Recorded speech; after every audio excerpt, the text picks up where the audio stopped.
Greetings. Today is March 15th, 2022. My name is Christopher Hoster, and I am the founder and executive director of Opus One, Berks Chamber Choir. It's my pleasure to welcome you to Season 2, Episode 5 of Opus One's podcast entitled Octavo. The podcast covers pertinent topics related to the world of music and spotlights organizations and individuals who are making a difference in our artistic community. Each podcast has a main theme or focus and features guests with knowledge or experience in that particular area.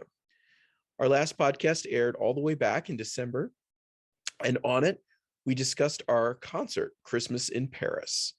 We had a conversation with Mary McCormick Archutowski, one of our 5 soloists, about her preparation for the event. And we also spoke with Jay Worrell, the president of Helping Harvest. In addition to collecting food donations at our Christmas in Paris concert, Opus One also raised $500 for Helping Harvest.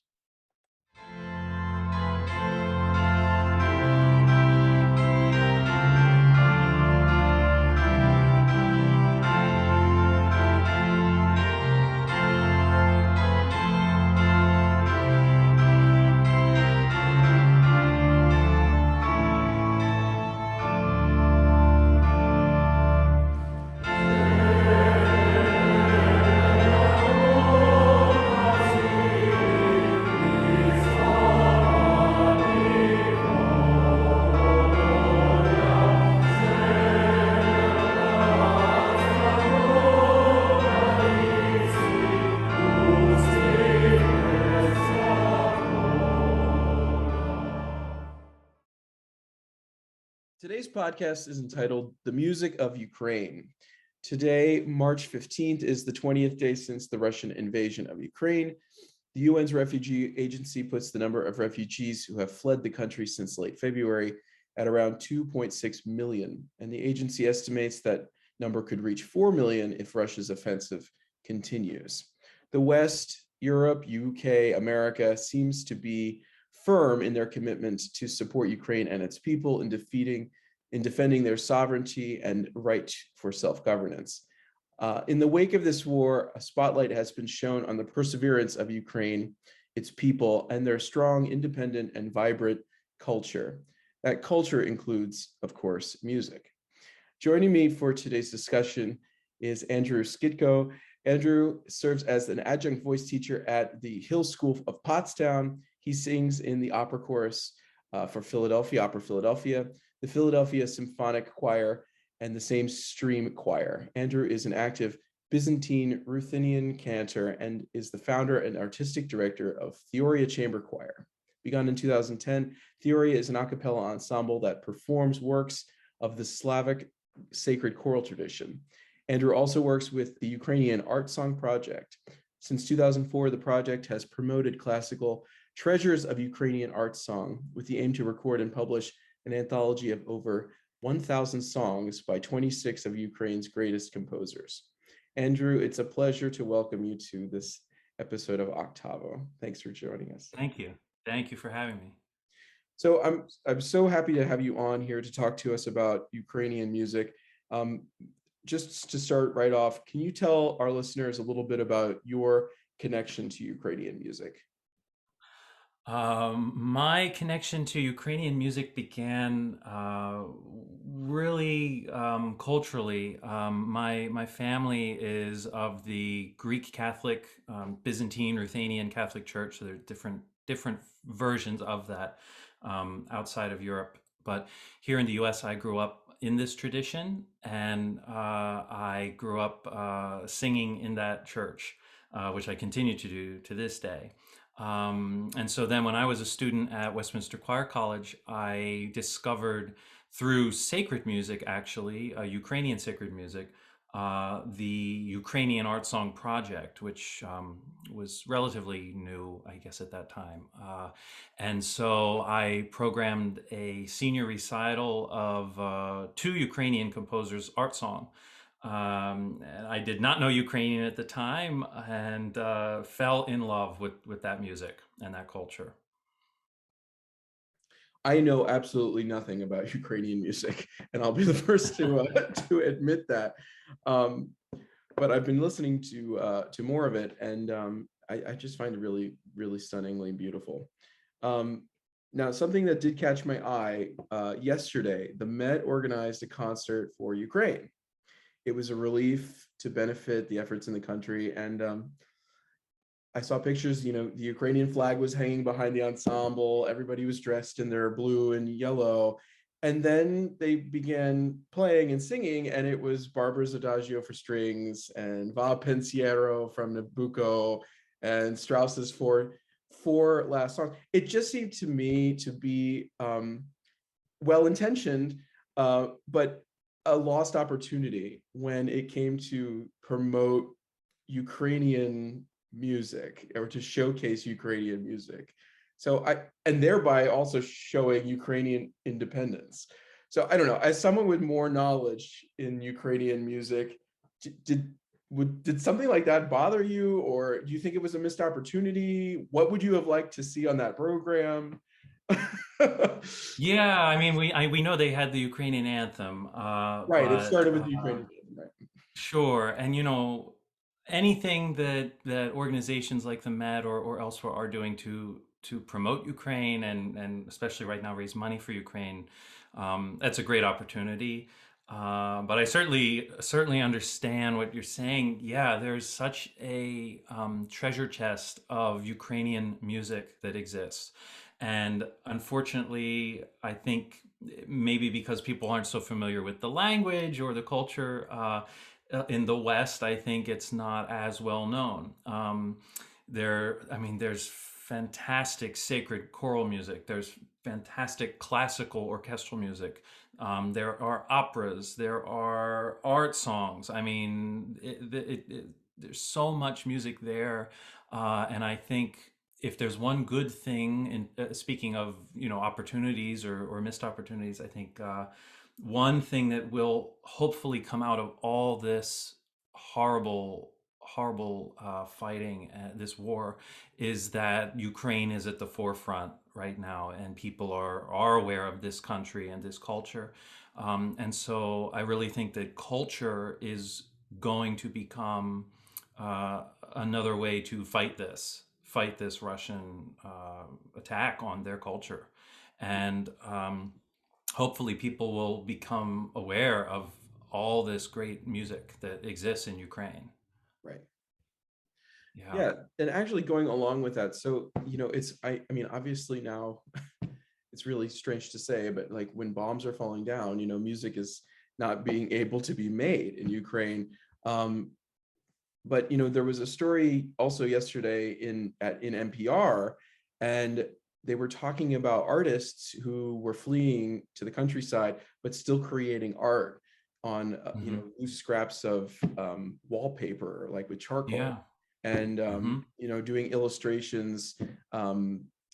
This one illustrator was doing illustrations with sunflowers and skulls, and it was very dark stuff, or pools of blood and things like that. I'm interested, like, we're talking about exposing Ukraine culture and art to the world because of this crisis, but in what ways do you think that Ukrainian culture is going to be impacted going forward, and how will the art be changed from what it would have been otherwise? How do you think, do you have any thoughts about that? Do you think that music is going to Well, be affected in the same way? I would imagine this is going to have a definite, uh, significant impact on the kind of collective consciousness of Ukrainians in general in this culture, and so yeah, I would I would predict that that would be reflected through the art as well. Yeah, Absolutely. right. Yeah. I think so too. Yeah. Um, and in some ways, I mean, it already has, um, just because of Ukraine's history and sort of going back and forth, being part of the Austrian-Hungarian Empire and being part of the Russian Sure. Empire, and then being an Yeah. independent country, and then the Soviet Union, and Of then being course. another independent country. It's sort of being Yes. thrown back and forth. So I guess it's Well, and a lot of the music actually that is in within the repertoire of Ukrainian art song, this music was written illegally because at the time under Russian rule, they had made Ukrainian language illegal, And so a lot of these composers were risking their lives to express these poets in art song with music set to their words in Ukrainian. And so that's kind of especially poignant, I think, now, given what we're seeing happen again. Right. And I was looking up different composers, in the different time periods, musical time periods, and not finding a lot during the Soviet rule from Mhm. Ukraine. But then after the Soviet empire fell in the 90s, it just seems like there was this, expansion of the vibrant culture of musical culture of Ukraine coming to life, sort of. It just seemed like, Yeah. there was sort of nothing, and then all of a sudden there was boom, everything. We have art, Well, yeah, and opera. they were certainly there, but Russia certainly did a good job of kind of burying those that were there, composing at that time. So definitely, that's something Pavlo Hunka, or the artistic director of Ukrainian Art Song Project, has really been phenomenal with unearthing so many of these things that were lost, or buried, people didn't know about. And so, yeah, I urge your listeners, if they would like to learn about this, definitely check out the Ukrainian Art Song Project. We've got some bios up of composers that were writing during that time, and hopefully they can learn about some of this great music. So talk to us more about that art song project. Sure. We know that it's to promote Ukrainian music. What sort of programs do you have running, and what kind of things have you done in the past? Sure.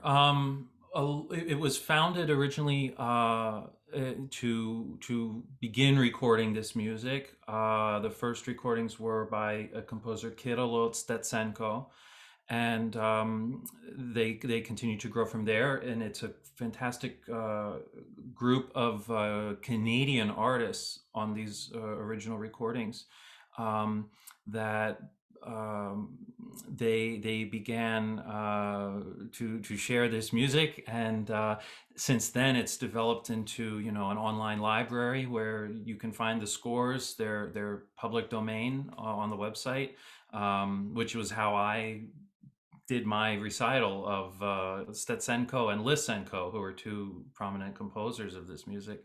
Um, we have translations, we have transliterations, and then of course there's the CDs.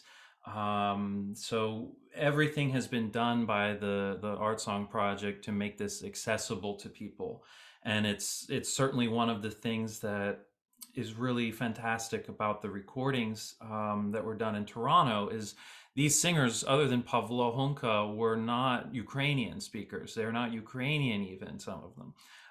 And so it's a testament to the power of the music, and I think the beauty of the music, that there are people who believe in it and who are touched by its beauty and want to be involved with sharing it and recording it. Um, so that was something really, really special about that. Since then, the Art Song Project developed a summer institute, and that was held for a couple summers up in Toronto. We had it at the Royal Conservatory there, and it was an opportunity for young artists to come. And again, many were not Ukrainian or connected through culture to Ukraine, but they loved the music, and we would spend a week preparing a performance with Pavlo Hunka of these art songs.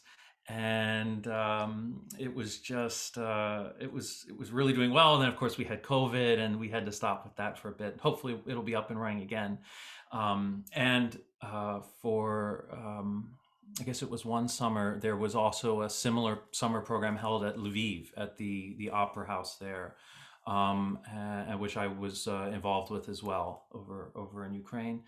Um, so yeah, it's constantly surprised me how, not only through Ukrainian art song, but also Ukrainian sacred music, which, as you mentioned, is something I've been involved in with my chamber choir.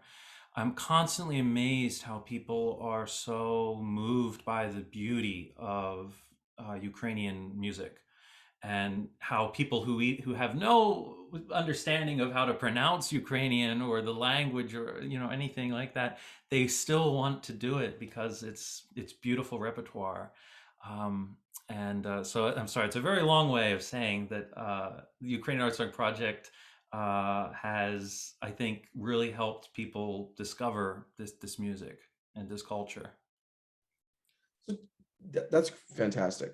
Talk more about sort of what I'm sure, like, to our listeners, um, maybe not so familiar with Ukrainian music or art song or the sacred music.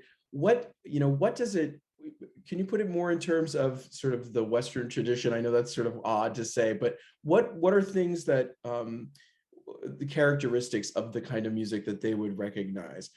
I know that, like, in the late 19th century, early 20th century, we were dealing with this nationalistic wave, and art song and choral music and instrumental music was all sort of influenced by folk song or folk qualities of individual areas or countries. I'm sure Ukraine went through that same kind of period where folk Mhm. music was sort of infiltrating classical genres and stuff like that. Sure. Yeah, there's certainly a Ukrainian flavor to, uh, well, it depends on the music, but like for example, if we're talking about sacred music by like Bordiansky, for example, he was a very famous Ukrainian sacred composer, but he studied composition in Italy. And so he kind of got that Western classical style, but then also was able to weave in his cultural Ukrainian element into his sacred music. Um, with art song composers, yes, absolutely a noticeable folk element within the melodies. But again, this is music that um, if you didn't know it was Ukrainian, you could almost say, "Oh, that sounds like German lieder or French melody," um, and so it's something important for listeners to know that I think oftentimes people hear Ukrainian art song and they imagine like an accordion and a folk song or something, of this style. And of course, that music exists, but at least with what I'm involved with the Art Song Project, this is music that is art song. It's music that sits on that same artistic shelf as Schubert, as Fauré, as I don't know if I'd say Copland, but these kinds of art songs that you would take a course in music school. Right. So it's high level poetry, high level composition, voice and piano, or voice, piano, violin, or cello, depending. Yeah, so it's it's not it's something that you would, and we hope more people will program in recital, like at a music school, for example. But yes, you do hear that there's something that sets it apart from other art songs in other countries. Absolutely, it retains that flavor and that identity, which is what makes it so unique and so beautiful. I'm guessing that you would hope that more people would be programming Ukrainian music in their Of course. in their master's recitals and Yes, and and all. we're happy to help them. And anybody that looks for scores, they can find it at ukrainianartsong.ca on the project website in Canada. And obviously, we're trying to make materials accessible for anyone who wants to do that. And actually, there have been students and singers around the world who have done that, and we're thrilled when we find that out. So that's the goal of what Pavlo Honka's been doing. That's wonderful. I mean, it's a And wonderful. it's more important now than ever. And it's something, I mean, even myself as a singer, I hope now to begin doing some recitals to support Ukraine, raise money for Ukraine, and promote Ukraine and its culture. And I have colleagues who are prepared to do the same. So it's just a matter of preparing for that now. Yes, indeed. Yeah. And I hope the music gets more of a spotlight on it. I really do. Because Yeah, I was listening to some of it. I'm familiar with some things, but I sure. was digging in a little bit more before this for this interview, and it's just some of the music is just breathtaking. So I'm sure Yeah. Opus One will be programming more Ukrainian music coming Great. in the future. But we may need help with the language. I just tell you that. Yeah. That's okay. We have people who can help with that. That's true. Yes. Great. Well, thank you, Andrew. I mean, is there anything else you wanted to sort of highlight or talk about? Other than No, open I question? certainly just want to say thank you so much for featuring this on your podcast. Thank you for making people aware of Ukrainian musical culture and Ukrainian culture in general. And I just hope your listeners feel that this is something that they want to support. And certainly all the work that you guys do in Reading with your artistic projects as well, Ukrainian or not. But we We'll certainly get will be you up for thrilled both. to know. Yeah, but no, but we're thrilled, and those of us who are so deeply connected to Ukraine, uh, it means a lot to have the support right now. So we want to say thank you. Well, you have all of our thoughts right now. So Yeah, thank you. thank you, Andrew.